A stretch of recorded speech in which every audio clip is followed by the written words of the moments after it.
जैसे कि जब मैं पहले पहले तो एक टीचर की जॉब करती थी, प्राइवेट स्कूल में पढ़ाती थी।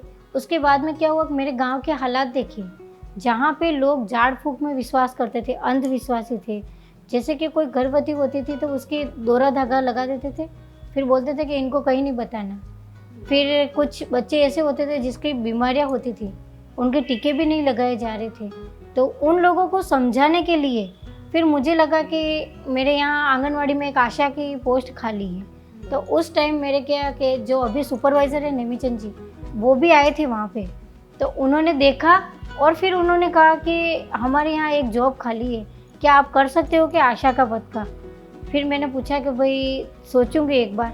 फिर सोचा और मैंने सोचा कि वहाँ गांव के हालत भी ख़राब है, तो फिर मैंने आशा का पद लिया और फिर आशा के पद पे काम करना शुरू किया। हमारे सुपरवाइज़र हम लोगों को बहुत प्रेरणा देते थे, मार्गदर्शन देते थे कि निशा ऐसे नहीं, ऐसे गांव को सुधारो, ऐसे नहीं ऐसे करो। तो फिर इस तरह से मैंने काम करना शुरू किया। गर्भवती की जांचें उनके घर पे जाके बताया कि गर्भवती की जांचें करवानी है आपने जांचें कहीं नहीं जाना, अपनी आंगनवाड़ी में जांच होगी, आपके खून की जांच हो जाएगी, वजन हो जाएगा, बीपी हो जाएगी। इससे क्या है कि आपकी सारी जांचें हो जाएगी। इससे आपको अगर खून की कमी होगी तो आयरन कैल्शियम की गोलियां दी जाती है, आप वो गोलियां खाओ। घर पे जो खाना है वो एक बार नहीं, दिन में 4 बार 5 बार करके खाओ।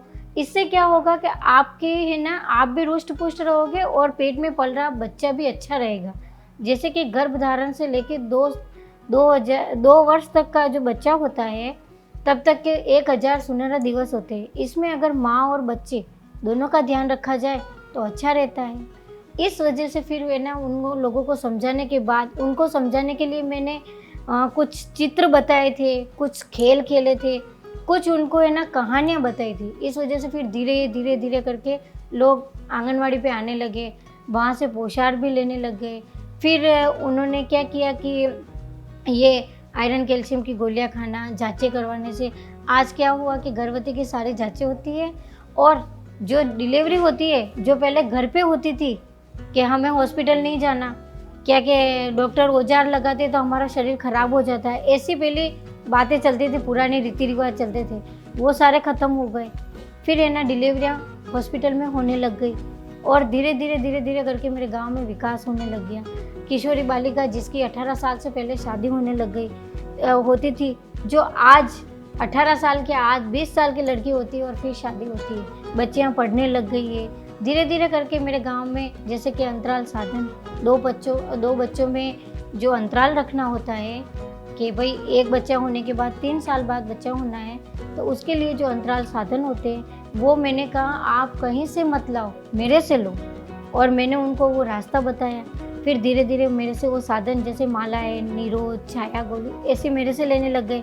अंतरा इंजेक्शन के लिए बोला तो वो हमारे हॉस्पिटल CSC से लगवा देती है। और जो परिवार नियोजन के जो सबसे बड़ा साधन है महिला नसबंदी, वो भी हम साथ में जाते हैं, उनके साथ में सुबह से शाम तक हो जाती है तो भी उनके साथ में रहते हैं और फिर उनके नसबंदी भी करवाते हैं।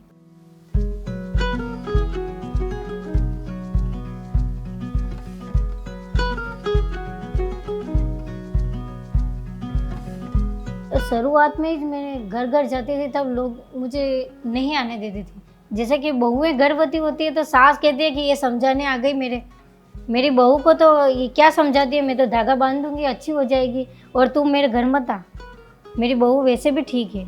इस तरह की परेशानी आती है।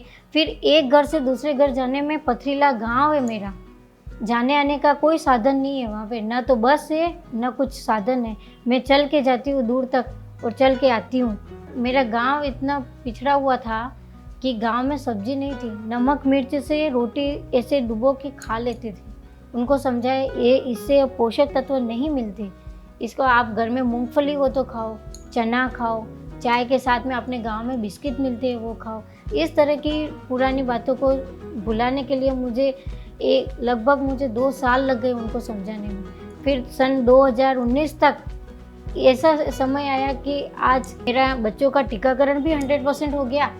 और ये गर्भवती अपने आप उनको पता है कि मेरी आंगनवाड़ी पे महीने के फर्स्ट गुरुवार को टीकाकरण होता है। तो उस दिन वो जांचें कराने भी आती है और बच्चे के टीके लगवाने भी अपने आप ही आ जाती है। वो यूँ समझते थे कि टीका लगाने से क्या है कि गांठ बन जाती है, बच्चे के टीका लगाने से, सुई लगाने से गांठ बन जाती है, बच्चे को बुखार आता है, बच्चा पूरा रात रोता है, 2 दिन तक रोता है। तो ऐसे में हम बच्चे को टीका क्यों लगवाएं? उस समय उनको समझाया कि टीका लगाने से अपने गलघोटू, खांसी, ऐसी बड़ी बड़ी पोलिया, ऐसी रतौंधी, ऐसी सारी बीमारियां जो होती है वो नहीं होगी। आप सब अपने आप ही लगवा दें। अभी जो कोविड का चल रहा है, तो कोविड वैक्सीनेशन में भी लोग पहले कहते थे कि टीका नहीं लगवाना, वैसे भी हम तो जी रहे हैं, जीने से इसे लगाने से कोई मर नहीं जाएंगे या जी नहीं सकेंगे। तो उनको समझाया कि कोविड का टीका लगाने से जो बाहर की बीमारियां हैं वो हमें नहीं फैलेगी, किसी के हाथ लगाने से नहीं फैलेगी, किसी के ऐसे छूने से या कहीं जाने आने से हम बचेंगे उस बीमारी से। फिर उनको किसी ने बता दिया कि कोविड के टीके लगेंगे, नाक में लगेंगे। फिर मैंने बताया कि मैंने लगाया यहाँ हाथ पे, आप खुद देखो। और किसी ने बताया कि टीका लगाने से मर जाते हैं, किसी ने बताया कि नपुंसक हो जाते हैं। मैंने कहा ऐसा कुछ नहीं होता, आपके सामने मैं जिंदा हूँ और मैं औरत हूँ, मैंने भी देखो, मैं भी काम कर रही हूँ, इसलिए आप सब टीका लगवाओ। और आज ये स्थिति है कि कोविड वैक्सीनेशन में आज 3rd डोज तक सबके लग चुकी है।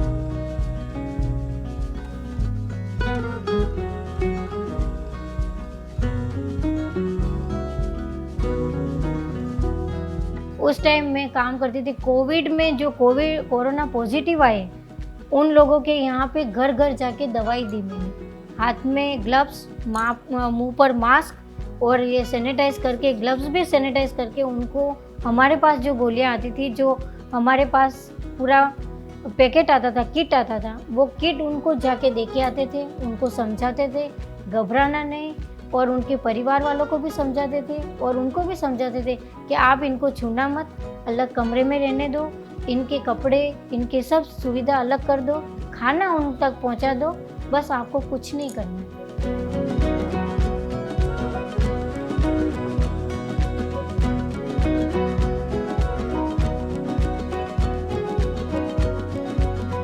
सबसे ज़्यादा इस शो में आने से मेरे माता पिता और मेरे भाई बहनों को बहुत सारी खुशी हुई, और आज मेरे पति को भी मुझ पे गर्व है कि मैंने ऐसी लड़की के साथ शादी की।